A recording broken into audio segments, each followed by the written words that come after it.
Let's begin with the foundations. Welcome to another lecture.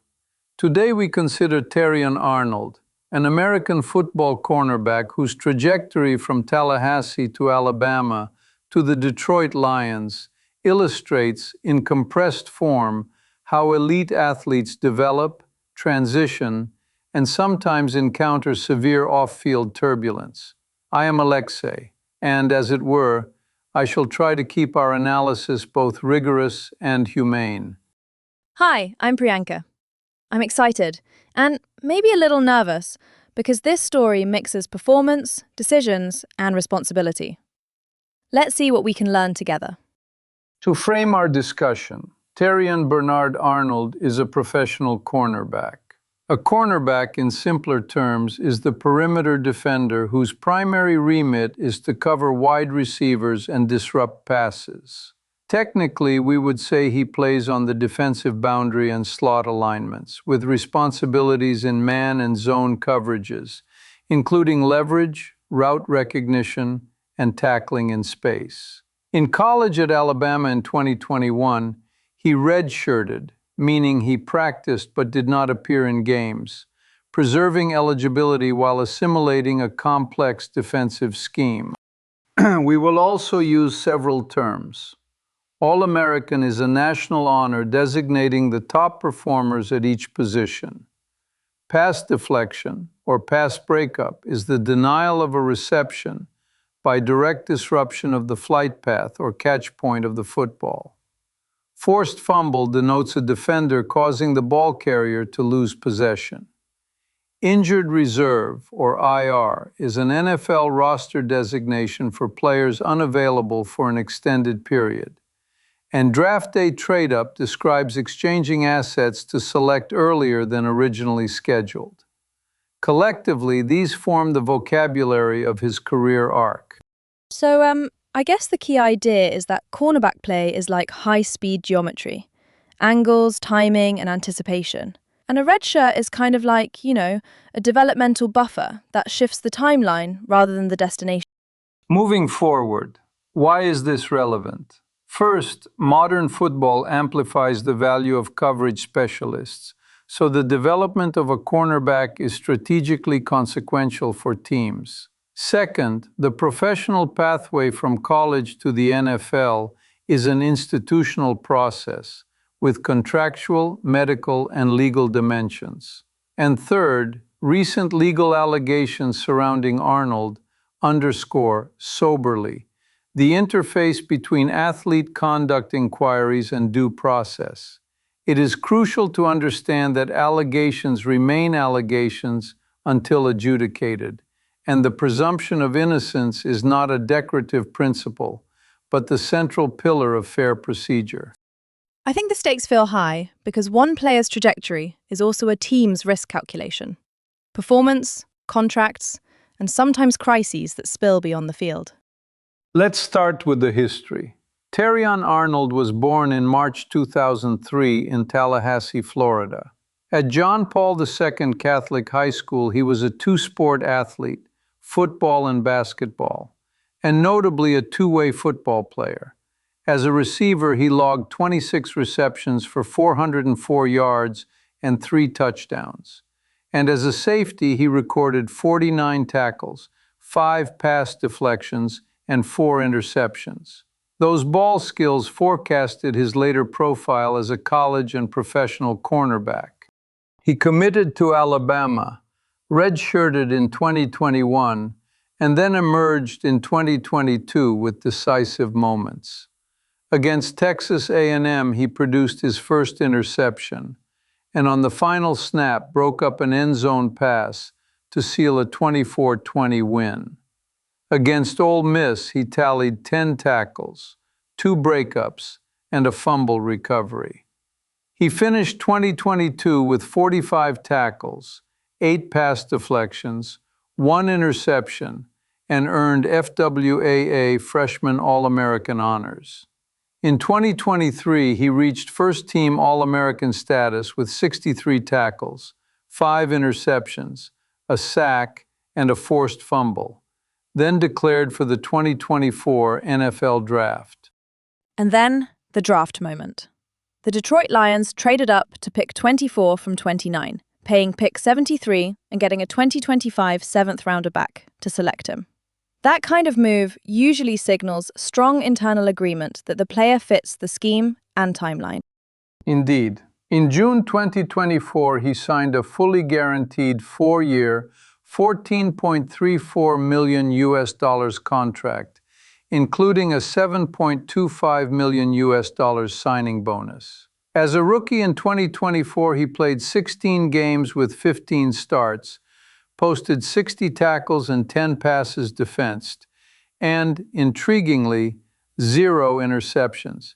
He started a playoff game and added 6 tackles. In 2025, he recorded his first NFL interception in Week 9 against Minnesota's J.J. McCarthy, and across 8 games, 7 starts, added 31 tackles and 8 pass deflections, before a shoulder injury led to season-ending surgery and an injured reserve placement in December 2025. Regarding legal developments, in February 2026, multiple individuals were accused of kidnapping 3 people in Tampa. Authorities believed this was connected to an incident days earlier in which Arnold reported being robbed of items exceeding $250,000. He denied involvement at that time. In June 2026, 2 individuals pleaded guilty earlier that day. That evening, Arnold turned himself in after a warrant was issued and was arrested on charges of kidnapping and robbery. The case outcome was not provided in the material available to us, and thus we reiterate the presumption of innocence while the judicial process proceeds. Speaking of personal connections, as someone who spends spare evenings with chess problems and Shostakovich quartets, I admire defensive backs for what we might call instantaneous game theory under uncertainty. The cornerback reads stems and splits, infers probability mass over root trees, and commits at speed. It is a living proof that cognition and kinetics are not adversaries, but partners. So yeah, moving on, I think the next step is to ask the big questions about how he rose, what might have happened differently, and what the legal uncertainty means now. This logically leads us to 3 inquiries. First, the historical mechanics of his rise at Alabama. Second, a counterfactual, if Detroit had not traded up. And third, the present-day unanswered legal question and its implications. Let us proceed sequentially. On the historical question, Arnold's 2021 redshirt year in Nick Saban's system appears pivotal. Alabama's defense is a pro-style laboratory emphasizing technique, pattern-matching concepts, and assignment discipline. In 2022, when he entered the rotation, he displayed not merely athletic tools, but situational acuity. The Texas A&M end zone breakup illustrates late snap cognition under pressure, while the Ole Miss performance suggests a corner who is a force player in the run fit as well as a coverage disruptor. The 2023 leap to first-team All-American, with 5 interceptions and a sack, indicates that the earlier pass breakup profile matured into ball production without sacrificing physical tackling. I'm curious about mentorship. He has spoken about Terry Saban as like a best friend or a second mother. Can we say that these off-field bonds matter measurably for on-field outcomes, or is that too soft a variable to isolate? It is worth noting that while causal inference in human development is rarely clean, we can infer plausible mechanisms.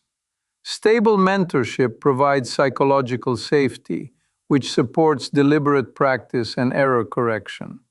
It also anchors identity during high-pressure adaptation. In Arnold's case, the publicly acknowledged closeness with Terry Saban suggests an ecosystem where feedback is trusted and resilience is cultivated. The outputs, 8 pass breakups in 2022, 5 interceptions in 2023, rapid readiness for NFL starts, are consistent with an athlete thriving in both technical instruction and personal support, though naturally multiple factors co-determine such growth. Let's transition to another aspect, the counterfactual. If the Lions had not traded up from 29 to 24, several pathways emerge. 1. Another team in the intervening slots, seeking a corner with press capability and ball skills, could have selected him, altering his scheme fit, deployment, and snap volume. 2. Detroit might have selected a different position or a different cornerback at 29, thereby reconfiguring their secondary's blend of youth and experience. 3. Arnold on a different roster might not have started 15 of 16 games as a rookie. Early snaps are a developmental accelerant, and their absence typically delays the compounding effect we see in coverage recognition and tackling angles. Can we maybe now look at how that would affect team strategy? If Detroit stayed at 29, they save pick 73. So the opportunity cost is a player they didn't draft later versus the certainty of getting Arnold earlier. How do teams weigh that under uncertainty? Mathematically, front offices approximate expected value over a draft board by position scarcity, scheme fit, and confidence intervals from scouting. Paying pick 73 to secure Arnold at 24 implies that Detroit's internal model assigned higher marginal value to an immediate, starting caliber corner than to the median prospect available in the third round. The subsequent usage, 15 rookie starts, a postseason start, and strong pass breakup counts, suggests alignment between forecast and reality, at least before the 2025 shoulder injury. In simpler terms, Detroit optimized for certainty at a premium position where on-field errors have high leverage costs. On to our next point, the present-day unanswered legal question. As noted earlier, the February 2026 events create a complex narrative. Authorities linked a kidnapping in February 2026 to a prior robbery report in which Arnold stated he lost items exceeding $250,000. He denied involvement initially. In June 2026, two individuals pleaded guilty earlier that day, and that evening Arnold turned himself in after a warrant was issued and was arrested on charges of kidnapping and robbery. The charges are severe, with potentially life-altering penalties. However, and we must underline this, there is no adjudication provided to us. Thus, he is entitled to the presumption of innocence while the legal process runs its course. It makes me wonder about the practical effects on an athlete's career, even before any verdict. Contracts, team planning, public perception. How does one navigate that ethically and legally without prejudgment? Fundamentally, stakeholders face a dual obligation. Ethically, to avoid conflating accusation with guilt. Operationally, to plan for contingencies. Teams often employ internal risk matrices, availability, legal status, rehabilitation timelines, and adjust depth charts accordingly, while counsel, agents, and leagues adhere to due process frameworks. For researchers, key areas include how public narratives respond to evolving facts, how guarantee structures and roster designations intersect with unresolved cases, and how rehabilitation from injury, as in Arnold's 2025 shoulder surgery, interacts with the cadence of legal proceedings. In conclusion, the correct stance is epistemic humility. Monitor facts as they are adjudicated, avoid overreach, and recognize the human stakes involved. To summarize, Terrion Arnold is a talented cornerback born in March 2003 in Tallahassee. Developed at Alabama with a redshirt year, broke out in 2022 and 2023 to All-American status, and was drafted by Detroit in 2024 after a trade-up, signing a fully guaranteed contract. He started extensively as a rookie, recorded his first NFL interception in 2025 before a season-ending shoulder injury, and in 2026 faced serious legal charges for which outcomes were not provided, and for which he is entitled to the presumption of innocence. We examined his historical rise, a counterfactual about Detroit's draft strategy, and the current legal uncertainties. So I guess that kind of sums it up. For further study, maybe look at how mentorship structures in college programs correlate with early NFL performance, and how teams quantify the value of trading up for specific roles like cornerback. Thank you, Professor.